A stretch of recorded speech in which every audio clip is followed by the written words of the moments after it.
Hi, and thanks for logging on to the Daily Dvar, and here's a brand new halacha for you, and it's for Friday the 25th of September. Here we go. Today a halacha for Erev Yom Kippur, which is going to be on Sunday. On Sunday, the custom is to daven mincha early, something like 2 or 3 or 4 o'clock in the afternoon, and pretty much everybody says al chet at mincha. Now al chet is that long additional prayer that's in all the machzors, and it's the one where you strike your heart listing all the sins that you are guilty of during this past year.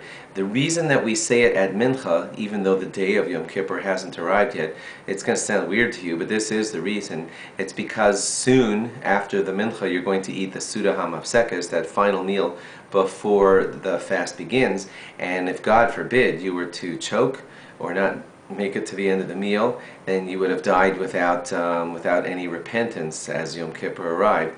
And we like to make certain to have a full repentance, and therefore that's the reason we say al chet at mincha before the final meal. Now there are those who believe that that's not the perfect solution, because unfortunately us ordinary humans, we do sins. Oh my gosh, we could bench a little too quickly at the end of the meal. We could have mildly insulted someone on the way out. So others say that it would be better to do your repentance right before Yom Kippur begins.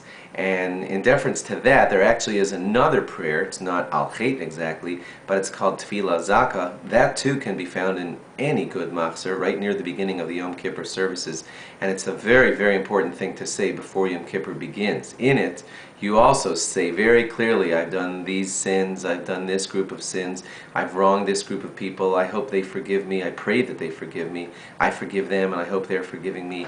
And all those kinds of things cleanse you so that you enter Yom Kippur in a state of not having sinned, which is the way you want to enter the great holy day of Yom Kippur. And therefore, you should do this. You should say the al chet at the mincha about 2 or 3 or 4 o'clock in the afternoon on Erev Yom Kippur, and then you should try to say that special other prayer, which is called Tefillah Zaka. It purifies you kind of as Yom Kippur enters, and say that right before Kol Nidre.